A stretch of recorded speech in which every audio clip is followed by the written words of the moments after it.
Okay, everybody. This week I wanted to take the opportunity to kind of walk through getting started in Project One. I understand that some of you have had some difficulty getting started with Adobe Illustrator. I'm hoping that this can help you out.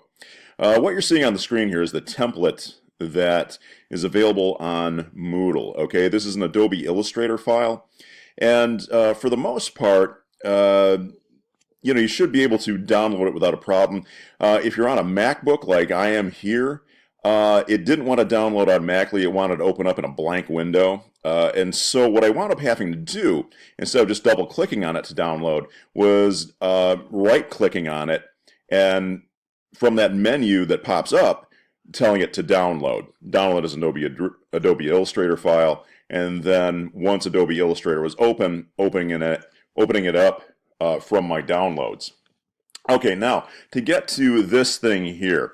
Okay, right now my Adobe Illustrator interface is set up on the default, which is Essentials. I don't really like Essentials. I don't think it's very helpful. A lot of the stuff that I like to use over on the right side of my screen isn't available. So what I'm going to do is I'm going to change the setting. Okay, so up here where it says Essentials, see where my cursor is going, I'm going to click on that and go down to, well, for this assignment, I'll say Painting. Okay, now you can see here that things have changed a bit. Okay, I now have a bunch of colors to choose from. I've got a bunch of different tools to choose from. Okay, in this bar over here, and this is my toolbox over here. I'm going to shorten that up a little bit. What that does is that just puts the tools side by side. I find that easier to deal with. Okay. Now, in the toolbox over here. Okay, here's your selection tool. This is your direct select tool. Okay, very important things for creating stuff. Okay, there's also line segment tools and the rectangle tool. Now, these are both going to be really important for this assignment. Okay. All right. Also, down below here, this is your fill and this is your stroke. The default is a white fill and a black stroke. So if I were to click on my rectangle tool here, okay, and create a rectangle, it automatically has a white fill. I can show this off because I can move this over and it'll kind of overlap. It'll have a white fill with a black stroke, okay? The fill is what's inside of the box. The stroke is the line, okay? Now, over here on this side, okay, this is where I can adjust certain things, okay? Well, let's see. For example, let's say, well, I'll switch these around so that I can change the stroke. Now, what I did there was I just clicked on the stroke and it brought it to the front. That means the stroke is selected now. Okay, and I just made a red stroke. Okay, by clicking red over here in my swatches library. I can also change the thickness of it. I just go up here at the top where, if you'll notice, there's a toolbar up here as well. Adobe products are incredibly redundant. Okay, so there's a couple of different places where you can change these things. The easiest is probably up at the top. And by clicking this spot right here where it says 1 point, okay, 1 pt, by clicking up, I can make my stroke thicker. Okay, so that's a pretty important tool for this project, knowing how to use the rectangle tool. Now, underneath the rectangle tool, I'll just delete that thing. Just hit my delete tool. Underneath the rectangle tool, and you can find this by just holding down your cursor, you have a bunch of other tools.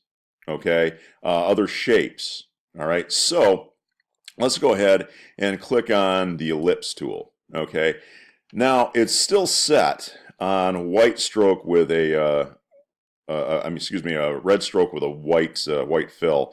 I can switch this around. Now it's a white stroke with a red fill. And if I just go like this, I can make a big red ellipse. Okay. Now, if I don't want the white stroke that's on it right now, you can't really see the white stroke, but there is one. I can, while it's still selected, click on none, and now that white stroke is gone. It's just a red ellipse. Notice when I clicked on that, a red line went through this stroke selection here, but it also went through this one down here. Okay. So that's the ellipse tool, okay, and you can change the shape of it just by grabbing the corner and doing whatever you want to with it. Okay. Let me show you something else as well that's kind of cool. Okay. Say I want to make a shape that's a custom shape that's not available just in the in this toolbox here. Okay. Say I want to have a combination of shapes.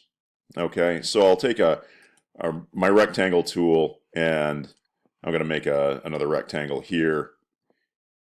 And so I want to have these somehow combined. Well, that's really easy to do. What you do to make a custom shape, let's say I want to make some kind of like a mushroom shape or something like that. What I'll do is I'll select both of them just by holding down my cursor. Now they're both selected, you can see that. And then what I'll do is select this over here. This is the Shape Builder tool. When I click on the Shape Builder tool and I drag it down, it combines the objects. Okay? And then on top of that, if I want to customize it further, okay, what I can do while it's selected is click on my Direct Select tool. The Direct Select tool lets you manipulate individual plot points. Now remember that Adobe Illustrator is vector-based, not raster-based. So it's based on plot points and fills. Okay, so I can just take this anchor here. Whoops, there we go. Let's try that again. Click on the anchor, and you see some handlebars showed up. I can move this up. And then I can also see these handlebars over here. I can kind of push these in, something like that, and even grab my individual pixels, I mean not pixels here, plot points here, and move them however I want. That's how you can make a custom shape very simply and very easily. Okay, and shapes are what you're going to want to focus on for this project. Okay, I'll go ahead and delete this little shape here. Let's say I want to start with one of these designs. Okay, you don't have to do them in order or anything like that. Let's say I want to do the negative positive one. Well, the first thing I'm going to do, this template is actually locked. Okay, so what I'm going to do is I'm going to go up to, let's see, Object, right next to Edit, and go down to Unlock All. Okay, now that makes it so I can grab the individual frames and put things into them, and that allows me also to change the background color of these, because each of these frames is just a black square with nothing inside of it. You can see over here there's no fill and it's just a stroke, but stroke is in the forefront right, or in the background right now. Fill is in the front. So if I were to click on a color, there we go. It automatically fills it with this color. This is a gradient fill. Okay. Let me put this back on no fill at all. Okay. Now, let's go ahead and click on one of these here. I think what I'll do is I'll start with a negative positive, because we can do some kind of cool stuff with negatives and positives just in shapes and that sort of thing. So I think what I'll do is I'll create a shape. I'll click off of that for right now. I'll create maybe sort of a let's start with the ellipse tool. Now, if I hold down my Shift key, that will make a proportionate circle. Okay, so I'll start with that. What I'm going to do though, so I've got a circle.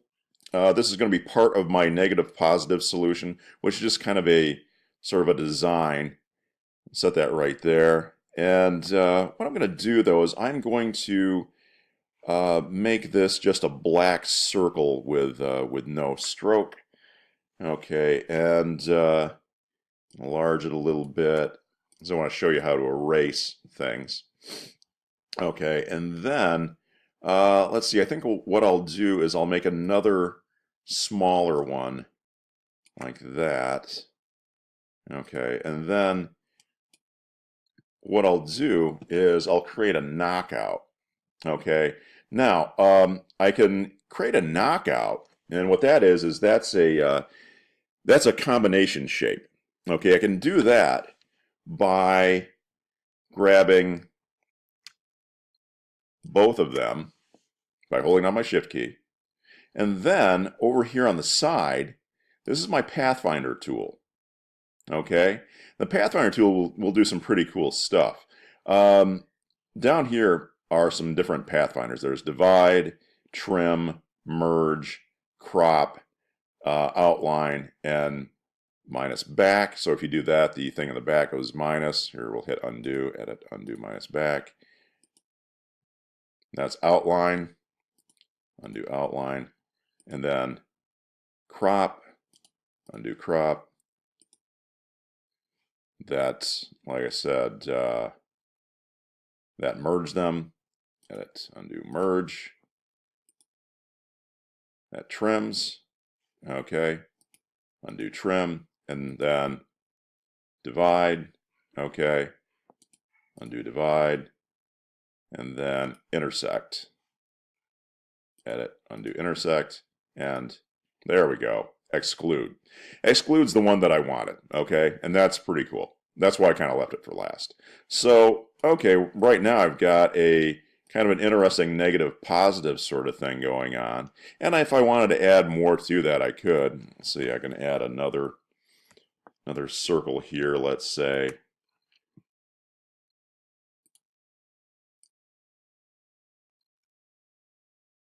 Maybe something like that.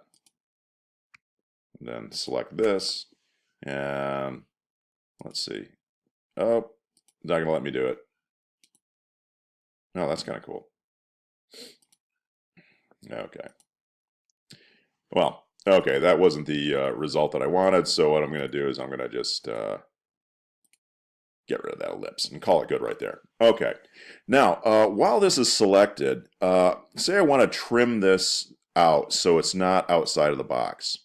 Okay, what I'm going to do, I'm going to go ahead and click back on my frame here, both the frames that are that it's touching, and I'm going to, while they're both selected, I'm going to lock those. Object, lock, selection. Okay, now I'm going to grab this thing here. I just clicked on it. And what I'm going to do is I'm going to use my eraser tool to get rid of the extra stuff I don't want. Okay, so it's still selected. You can tell by the blue outline here. And what I'm going to do is I'm going to make a straight line going down. I hold down my shift key while I'm making a line, and it automatically just keeps that confined. Okay, the reason I did that is so now I can take my direct select tool, grab larger areas, just hit delete, and there we go. Okay, so there is a negative positive solution right there, right from the get-go. Now, I may get around to recording a bit more examples of this. Hopefully this will get you started. I'm running out of time here. The recorder's set for 15 minutes, and unless I start paying for it, I need to cut it there. So hopefully this will get you started. And if you have any problems, just shoot me an email, and hopefully we can work through it. Okay? All right, I'll talk to you guys later.